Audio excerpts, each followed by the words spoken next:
Aduh, saya nggak ikut capres. Nanti kalau saya ikut baru saya tanggapan.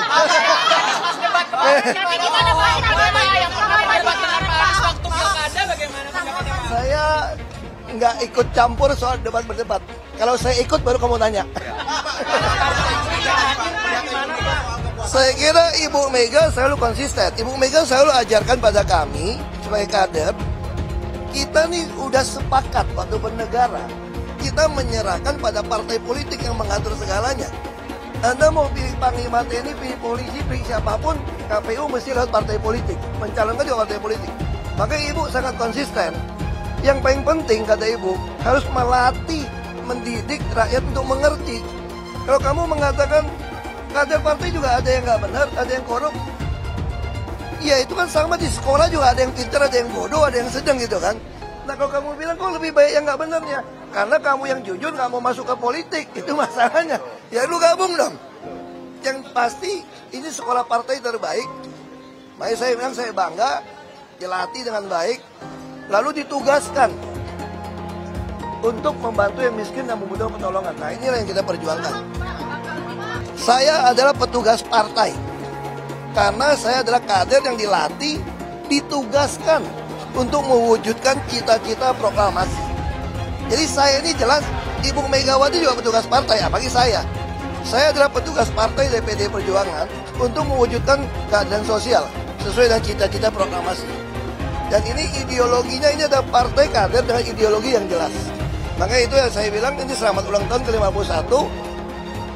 Ya saya bangga, saya berterima kasih di Indonesia ada partai PD Perjuangan yang konsisten memperjuangkan ideologi Pancasila dan juga tentu Kebinekaan Tunggal Ika gitu ya. Yang pasti PDI Perjuangan dengan Ibu Mega membuktikan konsistensi. 51 tahun konsisten berpegang pada ideologi, membantu yang miskin dan membutuhkan keadilan. Ini konsisten. Itu partai yang bisa kita percaya karena dia konsisten. Dan Ibu juga tidak tugaskan untuk ikut kampanye. Itu aja sih. Kalau mau sih mau ikut kampanye.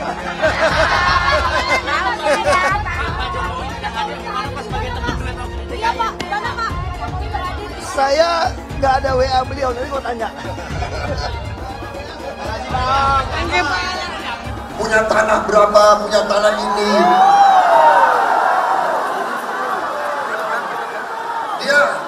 Dia pinter atau goblok sih?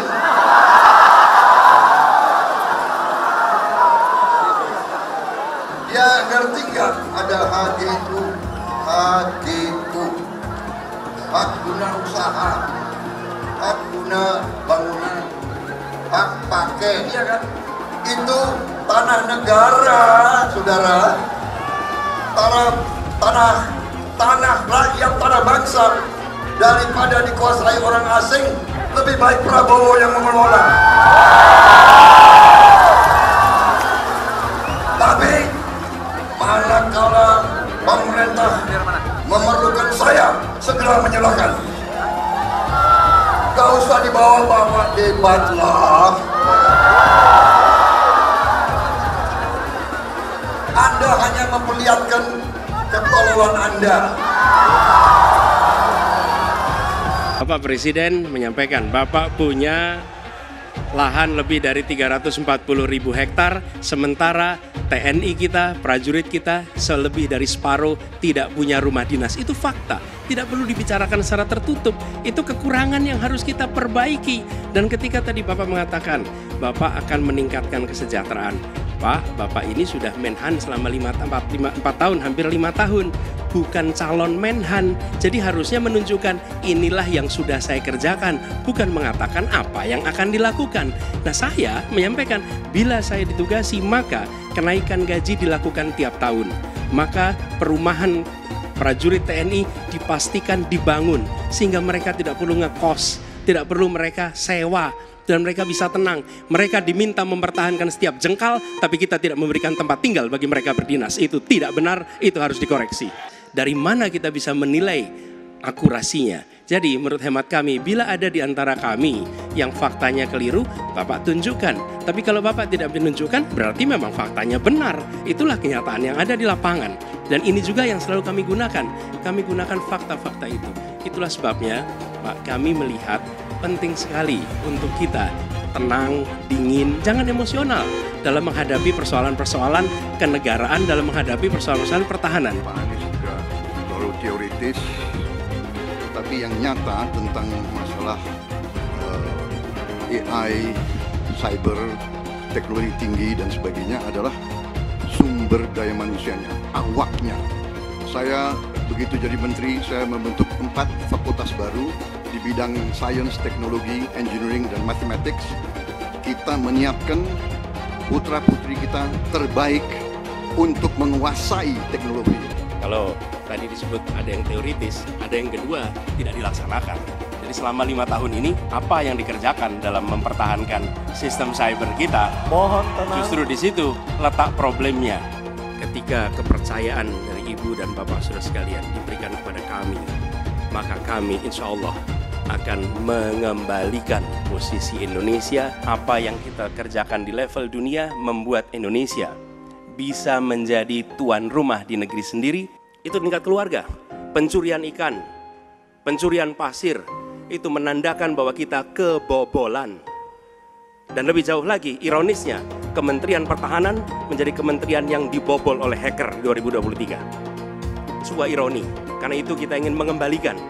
Dan 700 triliun anggaran Kementerian Pertahanan tidak bisa mempertahankan itu, justru digunakan untuk membeli alat-alat alutsista yang bekas. Di saat tentara kita lebih dari separuh tidak memiliki rumah dinas. Sementara menterinya punya, menurut Pak Jokowi, punya lebih dari 340 hektar tanah di Republik ini. Ini harus diubah. Tambah lagi, food estate singkong yang menguntungkan kroni, merusak lingkungan, dan tidak menghasilkan. Ini harus diubah. Kami akan memulai dengan kepemimpinan yang menjunjung tinggi etika. Kepemimpinan yang mengandalkan data, informasi, kapasitas yang serius. Kita ingin Republik ini berperan di level global, dijaga secara serius untuk rumah tangga, untuk nasional, sehingga kewibawaan kita adalah kewibawaan berdasarkan kekuatan. Untuk itu kita butuh perubahan. Kita tidak mau banyak perubahan. Kita tidak mau yang sudah baik dirombak kembali dan bahkan dibawa mundur kembali. Kita tidak mau mundur ke belakang. Jadi sekedar melanjutkan apa-apa yang sudah dilakukan oleh Pak Jokowi bukanlah jawaban yang tepat buat bangsa Indonesia. Perbaikan. Bukan sekedar keberlanjutan, tapi perbaikan. Apa-apa yang sekarang sudah baik, kita terus perbaiki agar jadi makin baik lagi. Supaya jadi lebih baik lagi. Nah, ini yang penting. Pertanyaan berikutnya adalah siapa yang sanggup menjalankan keberlanjutan dan melakukan perbaikan tersebut? Pastinya orang tersebut bukan Pak Anies Baswedan yang malah mengusung tema perubahan dan mau membongkar habis pencapaian-pencapaian dari Pak Jokowi. Pastinya orang tersebut bukan Pak Anies ya. Dan juga pastinya orang tersebut bukan Eyang Prabowo yang sudah terlalu tua dan gak sanggup kerja belusukan seperti Pak Jokowi. Kalau kita mau melanjutkan pembangunan Pak Jokowi, pilihan kita mestinya sudah pasti. Pilihlah Ganjar Mahfud. Saya belum pernah mendengar secara jernih suara-suara elit PDI Perjuangan terkait dengan dukungan yang kuat kepada calon Presiden Ganjar Pranowo yang notabene adalah calon yang diusung oleh PDI Perjuangan. Saya tidak melihat strategi yang jelas ke arah mana kita harus memenangkan Ganjar dan Mahfud. Saya berharap waktu itu setelah ada pidato yang sangat heroik dari seorang Ketua Umum PDI Perjuangan, elit-elit PDI Perjuangan kemudian mengamplifikasi pidato menggelegar dari seorang Megawati Soekarno Putri. Kenyataannya tidak. Senyap. Ini ada apa? Saya tidak melihat geliat suara yang keras dari elit-elit PDI Perjuangan untuk mendukung kedua orang yang sudah dicalonkan resmi dari PDI Perjuangan. Belum terlambat menurut saya. Saya hanya menghimbau sekali lagi kepada elit-elit PDI Perjuangan untuk mulai turun ke bawah, merangkul organ relawan, mendukung organ relawan yang masif di berbagai daerah untuk memenangkan Ganjar dan Mahfud. Mungkin Prof. Mahfud dan Gus Muhaimin kurang paham dengan apa yang sudah saya paparkan. Saya tadi juga bicara masalah infrastruktur sosial stunting itu loh, Pak. Ya, tapi nggak apa-apa, saya perjelas lagi. Kita punya program makan siang gratis. Banyak yang nyinyir, tapi sekali lagi, Pak, program makan siang gratis ini adalah investasi menuju Indonesia Emas. Program makan siang gratis 400 T ini adalah stimulan untuk ibu-ibu, warteg-warteg, warung-warung, catering-catering yang ada di daerah. Bayangkan 400 T mengucur ke daerah-daerah. Itu, Pak, yang saya maksud dengan infrastruktur sosial. Investasi ke depan untuk menuju Indonesia Emas. Ada euforia dari pendukung Gibran yang menganggap bahwa jawaban dari Gibran ini telak. Kenapa saya ngomong begini? Karena dia menganggap bahwa makan siang gratis ini untuk mengurangi yang namanya stunting. Cukup dengan 1 kali makan siang gratis setiap hari. Yang kedua, Gibran bilang ini adalah untuk stimulus ekonomi rakyat juga. Katanya untuk bekerja sama dengan warteg, catering, dan lain-lain. Yang saya mau tekankan dan pertanyakan di sini adalah, karena kita semua tahu lah ya bagaimana bentuk dari pemerintah ketika bekerja sama dengan para catering. Mereka tidak membayar secara disiplin per bulan dan mayoritasnya itu ditunggak sampai 2-4 bulan sekali baru dibayar. Nah, andai kata warteg itu bekerja sama dengan program makan siang gratis dan ditunggak per 3 bulan atau 4 bulan sekali, yakin ekonomi yang mempunyai usaha warteg itu akan naik? Yakin. Yang ketiga, kita bahas anggaran ya. Anggaran per tahun untuk makan siang gratis itu 450 triliun. Dan ini tentu Gibran dan Prabowo pasti juga kelimpungan untuk mencari dana talangan untuk menutupi harga pangan di berbagai daerah yang berbeda. Dan yang selanjutnya kita bahas dari mana anggaran dari makan siang gratis ini. Prabowo sudah menjelaskan bahwa anggaran dari makan siang gratis berasal dari refocusing anggaran pendidikan, BLT, bansos, kesehatan, dan lain-lain. Tahu nggak arti dari refocusing? Keren, bahasa kerennya itu refocusing. Tapi bahasa jeleknya itu memotong, mengurangi anggaran pendidikan sebelum dipotong aja. Itu masih ada ketimpangan. Pendidikan Indonesia masih belum merata di seluruh Indonesia. Apa kabar kalau dana pendidikan itu dipotong? Ada berapa siswa lagi yang akan terenggut haknya hanya untuk makan siang gratis 1 kali per hari? Gibran bilang program makan siang gratis itu untuk investasi menuju Indonesia Emas. Tapi kok indikasinya bukan malah investasi ya, tapi malah menghambat pertumbuhan negara menuju Indonesia Emas. Kenapa demikian? Karena dari 1 program saja, efek negatifnya itu berimbas ke kesehatan, pendidikan, sosial, dan lain-lain. Dan saya yakin mayoritas orang juga nggak sedetail ini melihat efek dari program makan siang gratis. Tapi semoga setelah ada yang melihat video saya ini juga bisa jadi bahan pertimbangan kalian untuk memilih capres atau wakil di 2024. Bayangin aja dengan uang 450 triliun, mereka cuma ngejalanin 1 program.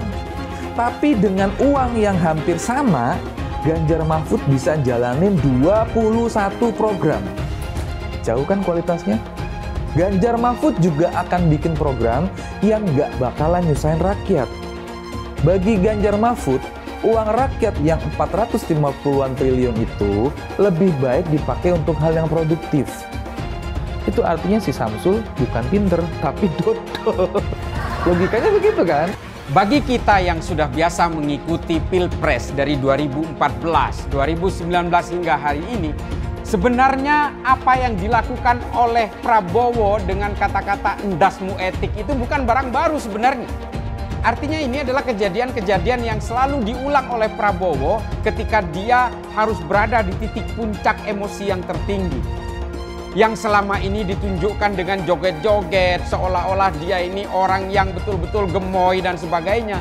Ternyata pada satu situasi tertentu, pada akhirnya emosinya betul-betul mencapai puncaknya. Sehingga kemudian dalam satu ruang tertutup di Rakernasnya Partai Gerindra, dia mengatakan bahwa endasmu etik.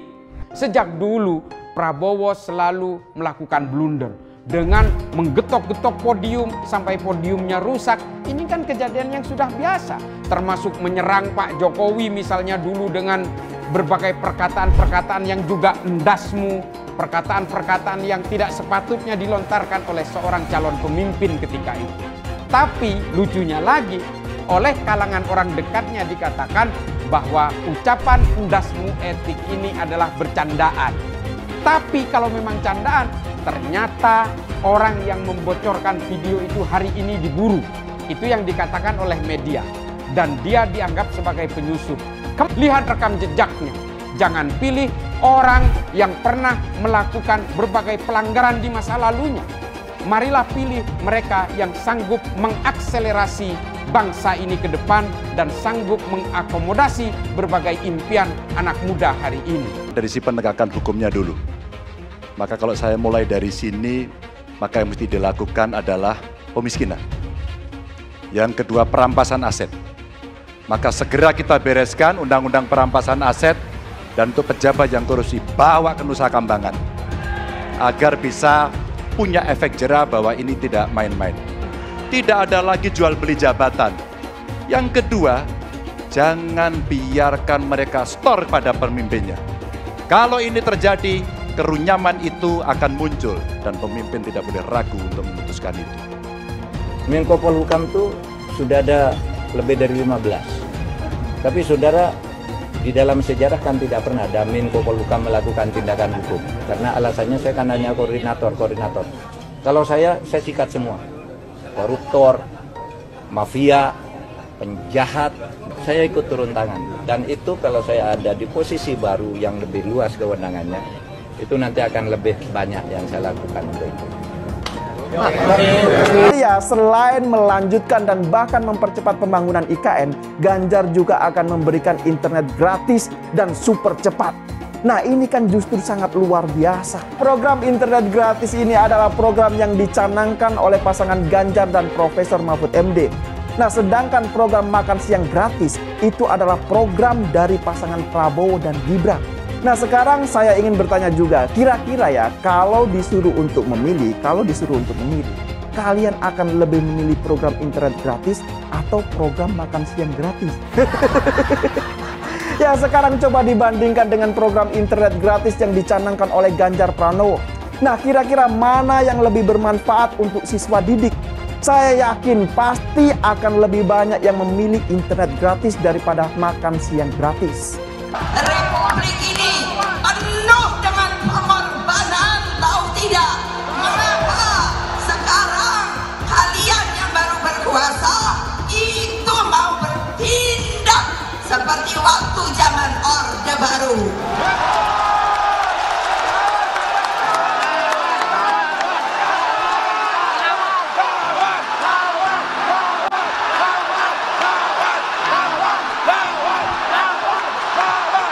Berani tidak? Berani tidak? Berani tidak?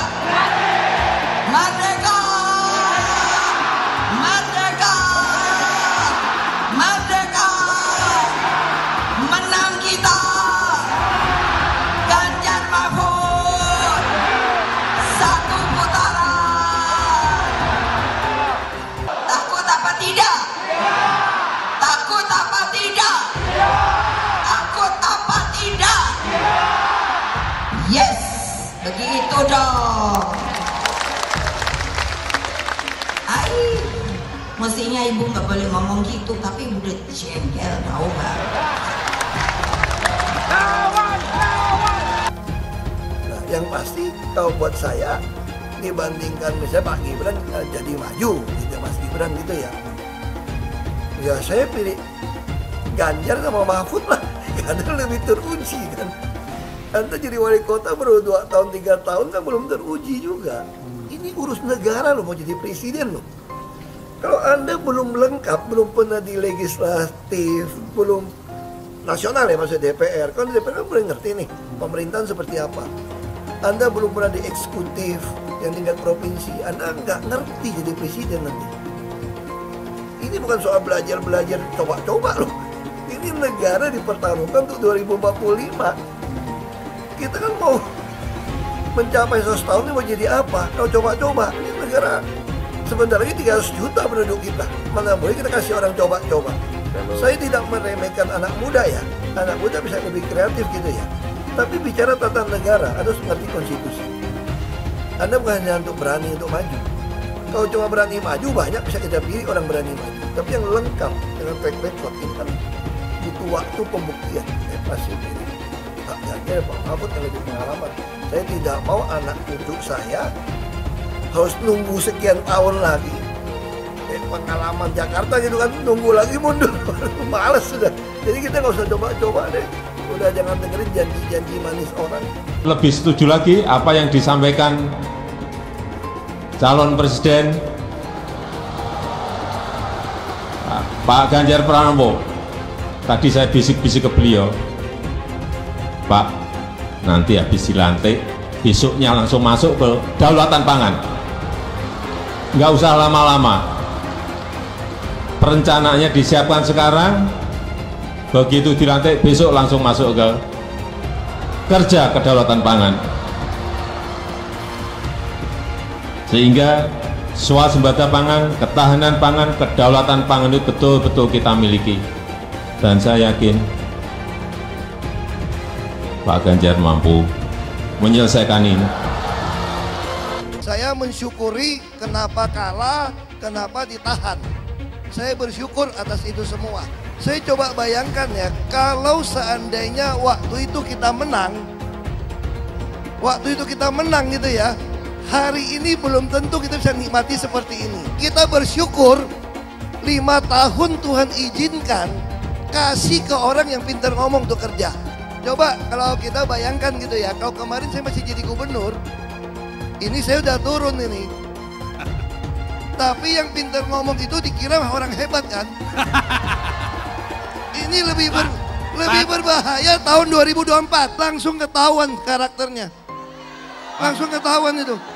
Di saya juga ada kutipan Pak di kamar saya Pak. Tulisannya, Jakarta telah mengambil keputusan yang fatal. Jangan hanya konsentrasi pada pembangunan benda-benda mati yang indah difoto dan bisa ditunjukkan dalam 5 tahun hasilnya. Kalau kita mau menilai sebuah janji, maka lihat janjinya atau lihat kenyataannya. Dulu janjinya apa ya? Dan ini aneh, betul-betul aneh. Ini bukan kampanye, tapi saya sampaikan sini.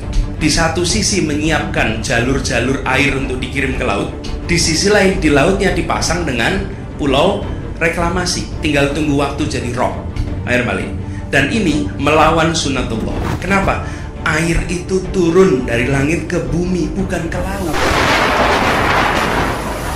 Harusnya dimasukkan ke dalam bumi, masukkan tanah. Di seluruh dunia air jatuh itu dimasukkan ke tanah. Bukan dialirkan pakai gorong-gorong raksasa ke laut. Jakarta telah mengambil keputusan yang fatal. Bukan banjir, itu memang parkir air. Bukan banjir, itu memang parkir air. Masyarakat berkeliling dengan membawa toa untuk memberitahu semuanya, termasuk sirine. Ibon 82 miliar. Apa alat transportasi yang dimiliki oleh hampir setiap orang? Alat transportasi yang dimiliki semua orang adalah kaki. Kalau seandainya orang Jakarta percaya Pak Anies jadi gubernur pun, saya berani jamin kok dia akan lakukan normalisasi yang sama seperti saya lakukan kok. Nggak usah bohong lah. Tapi ketika air sampai di muara, maka siap untuk dipompa ke laut. Pancasila Soekarno, ketuhanan ada di pantai. Anak Tuhan dari mana? Kalau Yesus anak Tuhan, bidangnya siapa? Besok di seluruh wilayah Indonesia akan katakan dan Iblis hanya menggoda orang yang beriman. Makanya jarang-jarang orang kafir kerasukan setan. Yang kerasukan setan itu orang baik-baik. Jarang, saya belum pernah nengok Cina kerasukan setan. Pernah tak Ahok itu kerasukan setan? Enggak, setannya juga. Karena sesama setan dilarang saling menggoda. Karena di salib itu ada jin kafir. Karena di salib itu ada jin kafir. Karena di salib itu ada jin kafir. Haleluya. Kepalanya ke kiri apa ke kanan? Kepalanya ke kiri apa ke kanan? Tetap percaya salib itu lambang mulia, bukan jin. Kok ketawa? Aku nggak nyindir siapa-siapa loh. Anies merupakan antitesis daripada Pak Jokowi. Antitesis artinya bertolak belakang dengan Jokowi. Anies sudah menyatakan tidak akan melanjutkan semua program dari Pak Jokowi. Jadi semua pembangunan yang dilakukan oleh Pak Jokowi akan dihentikan oleh Anies jika Anies menjadi presiden. Lagi pula Anies didukung oleh khilafah dan pendukung Anies adalah ormas seperti FPI dan HTI. Apa kita mau FPI dan HTI kembali di Indonesia jika Anies memimpin? Anies juga dikenal sebagai bapak politik identitas yang menghalalkan segala cara untuk menggapai kekuasaannya, termasuk menggunakan politik identitas berbasis agama. Lihatlah di kasus Ahok waktu itu. Kita sudah bisa melihat hasil kerja Anies selama 5 tahun di Jakarta.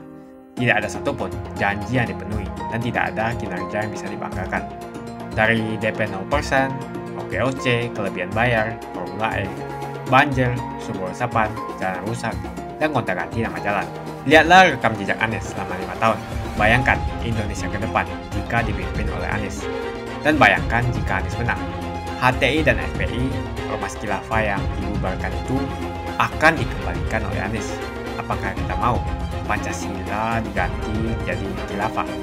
Perkataan Ahok sudah terbukti dan Jakarta sudah menjadi korban. Jangan biarkan Indonesia menjadi korban kibulan Anies Baswedan. Umat minoritas, terutama kaum Tionghoa, tidak akan memilih Anies Baswedan. Seberapa penting melihat rekam jejak seseorang? Wah, penting sekali. Apalagi dalam hal memilih seorang presiden, pemimpin tertinggi negara, kita juga harus cermat melihat rekam jejak seseorang. Jangan seperti memilih kucing dalam karung yang asal main ambil aja tanpa pernah meneliti apakah dia bisa menangkap tikus apa tidak. Sebenarnya memilih pemimpin Indonesia ini nggak perlu aneh-aneh kok. Cukup melihat seberapa pengalaman dia di dalam urusan pemerintahan. Samalah seperti kita waktu ingin mencari karyawan. Semakin tinggi posisi karyawan yang dicari itu, semakin besar juga tuntutan kita akan pengalaman si karyawan itu. Dia pernah kerja di mana, apa yang pernah dia kerjakan, berapa lama dia pernah kerja di sana, apakah dia pernah dipecat oleh perusahaan lama, ya seperti gitu-gitulah. Inilah yang membuat saya memilih Ganjar Pranowo. 10 tahun menjadi anggota DPR, 10 tahun menjadi gubernur. Cukup sudah sebagai alasan saya untuk memilih dia sebagai calon presiden yang berpengalaman. Gak pernah terlibat korupsi, bahkan KPK sudah bersuara bahwa hanya sedikit orang di DPR yang tidak menerima suap uang hasil korupsi IKTP. Dan salah satunya itu bernama Ganjar Pranowo. Salah memilih pemimpin, maka masa depan bangsa akan dipertaruhkan ke depannya. Benar memilih pemimpin, maka nasib bangsa juga akan bagus ke depannya. Apalagi ditambah calon wakilnya yang bernama Mahfud MD. Seorang menteri, mantan hakim konstitusi, dan seabrek pengalaman lainnya di bidang hukum. Membuat saya lebih tenang ketika negara ini kelak dipimpin oleh mereka. Satunya ahli pemerintahan dan satunya lagi adalah ahli hukum. Apalagi yang bikin saya ragu untuk milih mereka buat bangsa ini. Begitu juga pasangan calon lainnya yaitu Anies Baswedan. Anies memang punya pengalaman sebagai gubernur DKI. Tapi kalau melihat kinerjanya di Jakarta yang aut-autan, saya itu ngeri membayangkan apa yang terjadi ketika dia memimpin Indonesia. Anies ini contoh pemimpin yang artifisial. Dia sering memakai kosmetik tebal untuk menutupi kelemahannya dalam mengelola kota Jakarta. Wakilnya Anies, Caimin. Wah, jangan ditanya deh. Lucu orangnya memang, tapi nggak bisa serius dalam mengurusi negara. Nanti akan muncul jargon-jargon selepat-selepet, tapi kerjaan nggak beres. Dan kalau kita jeli melihat, sebenarnya ada permasalahan dalam hubungan Anies dan Caimin. Caimin seringkali mengeluarkan kebijakan tanpa konsultasi dengan Anies. Seperti misalnya ketika di debat dia bicara tentang membangun 40 kota besar seperti Jakarta. Dan ternyata belakangan diklarifikasi oleh tim sukses mereka sendiri. Kacau banget memang Caimin ini. Lihat, perhatikan. Anies sering sekali memunculkan simbol-simbol atau icon-icon yang diharapkan diperbincangkan masyarakat. Sekedar untuk mengalihkan perhatian dari masalah manajerial yang dia punya. Anies emang jago kalau urusan kata-kata. Wong dia itu dosen kok. Tapi kalau urusan kerja, wah jangan ditanya. Ancur-ancuran. Orang yang jago banget di teori biasanya itu lemah sebagai praktisi. Coba deh perhatikan kandidat lainnya. Prabowo punya jejak masa lalu yang kelam banget. Dia juga bisa menjadi Menteri Pertahanan hanya karena kebaikan hati Presiden Jokowi saja, bukan karena pengalamannya yang segudang.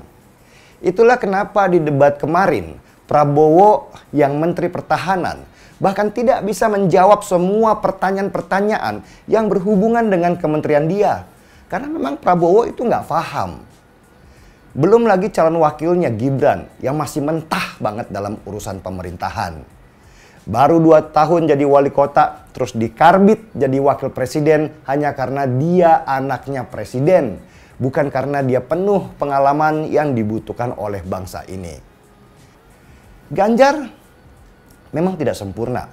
Mahfud MD juga bukan orang yang sempurna. Kalau ada yang lebih pintar dan lebih jernih dari mereka, saya pasti akan pilih yang lain itu juga. Itu namanya objektif. Tetapi sekarang ini, dalam 3 pasangan calon yang ada, ya yang terbaik menurut saya masih pasangan Ganjar dan Mahfud. Misalnya nih, Prabowo yang sudah sangat tua dengan usia 72 tahun, tiba-tiba sakit parah ketika dia memimpin negara.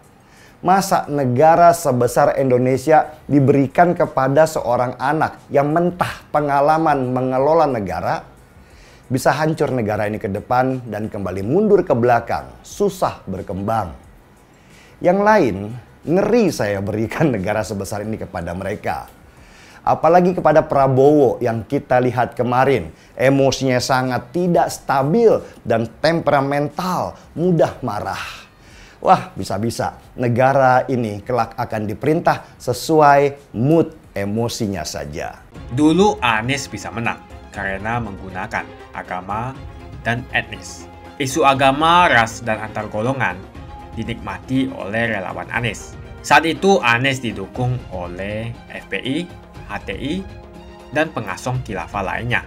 Pada akhirnya Ahok harus kalah, namun kekalahan dia adalah kekalahan yang membuka mata rakyat Indonesia bahwa masih ada orang-orang yang menang dengan cara menggunakan politisasi agama atau politik identitas berbasis agama.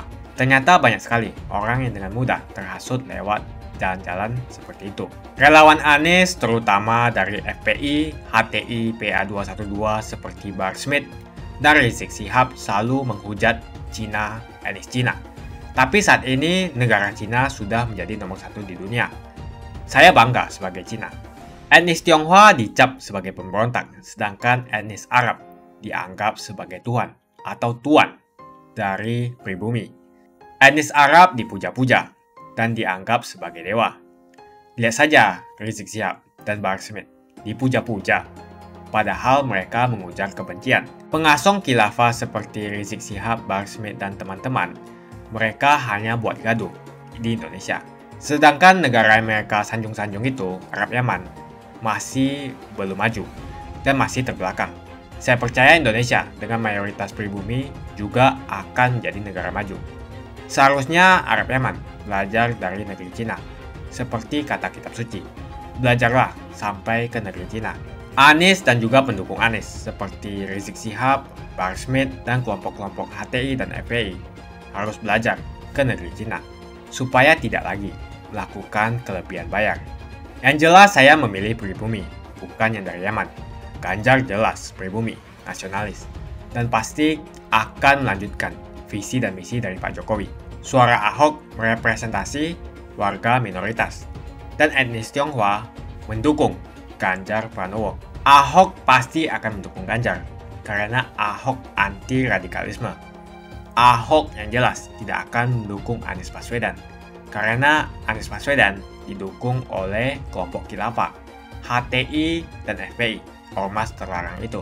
Anies merupakan antitesis daripada Pak Jokowi, dan diragukan kenasionalisannya, apalagi pribumiannya. Antitesis artinya bertolak belakang dengan Jokowi. Anies sudah menyatakan tidak akan melanjutkan semua program dari Pak Jokowi. Jadi semua pembangunan yang dilakukan oleh Pak Jokowi akan dihentikan oleh Anies jika Anies menjadi presiden. Lagi pula Anies didukung oleh khilafah, dan pendukung Anies adalah ormas seperti FPI dan HTI. Apa kita mau FPI dan HTI kembali di Indonesia? jika Anies memimpin. Anies juga dikenal sebagai bapak politik identitas yang menghalalkan segala cara untuk menggapai kekuasaannya, termasuk menggunakan politik identitas berbasis agama. Lihatlah di kasus Ahok kali itu. Kita sudah bisa melihat hasil kerja Anies selama 5 tahun di Jakarta. Tidak ada satupun janji yang dipenuhi dan tidak ada kinerja yang bisa dibanggakan. Dari DP 0%, OKOC, kelebihan bayar, Formula E, banjir, sumber resapan, jalan rusak, dan gonta-ganti nama jalan. Lihatlah rekam jejak Anies selama 5 tahun. Bayangkan Indonesia ke depan jika dipimpin oleh Anies. Dan bayangkan jika Anies menang. HTI dan FPI, ormas khilafah yang dibubarkan itu akan dikembalikan oleh Anies. Apakah kita mau Pancasila diganti menjadi khilafah? Bagian Indonesia Timur yang mayoritas non-muslim seperti Bali tidak akan setuju dengan khilafah atau sistem khilafah.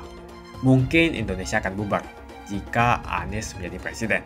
Perkataan Ahok sudah terbukti dan Jakarta sudah menjadi korban. Jangan biarkan Indonesia menjadi korban kibulan Anies Baswedan. Umat minoritas, terutama kaum Tionghoa, tidak akan memilih Anies Baswedan. Saya yakin karma Ahok mengejar Anies Baswedan. Dulu Anies memainkan politik identitas kepada Ahok. Sekarang Anies dipertanyakan kepribumiannya karena dia teriaman. Itu saja opini saya hari ini. Tuliskan opini kalian tentang Anies Baswedan. Jika kalian setuju dengan pendapat saya di video ini, pastikan kalian menekan like di video ini. Dan bagikan video ini ke teman dan family Anda supaya mereka semua mengetahui tentang informasi ini.